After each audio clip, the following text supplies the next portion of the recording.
सगळ्यांना तर रमजान ईदच्या खूप खूप शुभेच्छा. सकाळी लवकर उठलो आणि मायराला हा फ्रॉक घातला होता मी. मायराचं ज्यावेळेस मायरा पहिल्यांदा घरी आली हॉस्पिटलमधून वेलकमसाठी हा फ्रॉक घेतला होता. तो फ्रॉक घातला मी आणि लगेचच स्वयंपाकाला लागली. स्वयंपाकामध्ये बनवलं होतं गुलगुले. गुलगुले बनवायला हे गूळ खिसला होता आणि गूळ खिसून गुलगुल्याचं पीठ वगैरे मळलं आणि भिजत घातलं आणि मला थोडंसं जायचं होतं नगरला. तर ते पीठ भिजायला घातलं आणि मी नगरला गेले. गुलगुले घालण्यासाठी गूळ लगेचच विरघळत नाही, त्यासाठी थोडंसं पाणी ठेवलं गरम करायला आणि त्यातच वेलदोडे वगैरे टाकले.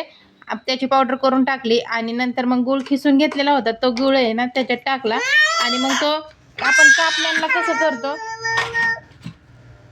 कापण्यांना आपण कसं करतो दिवाळीच्या वेळेस तसं करायचं. म्हणजे गूळ आहे ना आपल्याला विरघळायला एकदम सोपा जातो. तिकडं पीठ वगैरे गूळ वगैरे ते गार होते तोपर्यंत म्हणलं ड्रायफ्रूट आहे ते कट करून घ्यावं. काजू बदाम घेतलं होतं मी, मनुके घेतले होते आणि खजूर घेतली होती. खजूर ही ओली खजूर घेतली होती.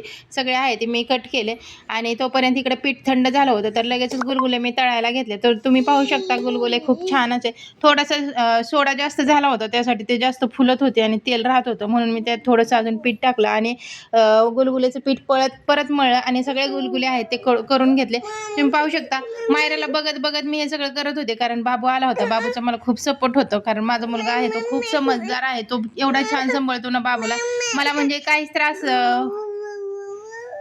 होत नाहीये तो आल्यानंतर. आता व्हिडिओ शूट एडिटिंग करते तेव्हा पण मायरा खूप त्रास देते. काय बाबू गुलगुले तळून घेते तुम्ही पाहू शकता. मायराचा आवाज आहे ते सगळ्यांनी इग्नोर करा, कोणी कमेंट करू नका. पोरीचा आवाज येतोय व्हिडिओ करते. सगळे गुलगुले आहेत ते छान मी तळून घेतले तुम्ही पाहू शकता. गुलगुले झाले की लगेचच मी शिरखुर्मा बनवायला घेतला होता. तर शिरखुर्माचं मी व्हिडिओ तुमच्यासोबत शेअर करू शकले नाही कारण सगळंच होत नाहीये. पोरीला बघत बघत घरात येणारे जाणारे पाहुणे वगैरे आज भरपूर पाहुणे पण आले. सगळ्यांना वाढत हे सगळा स्वयंपाक केला. हे पहा मी हा शिरखुर्मा केलाय किती छान आहे.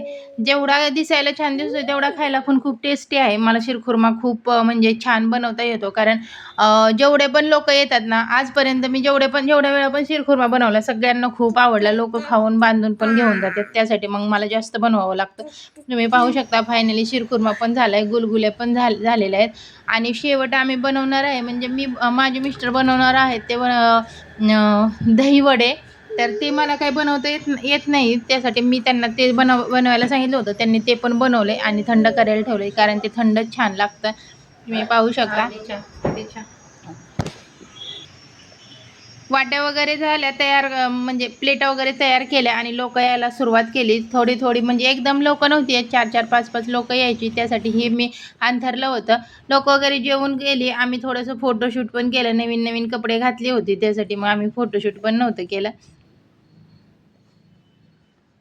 मायरा खूप त्रास देत होती कारण रोज आहे ती फक्त माझं आणि माझ्या मिस्टरांचं आमच्या दोघांचे तोंड तिला बघायला भेटतं. पण आज घरात नुसते पाहुणे कोणी ना कोणी. तिला आज नवीन चेहरे खूप दिसत होते त्यासाठी ती खूप त्रास देत होते. असा होता ईदचा ब्लॉग. तुम्हाला कसा वाटला?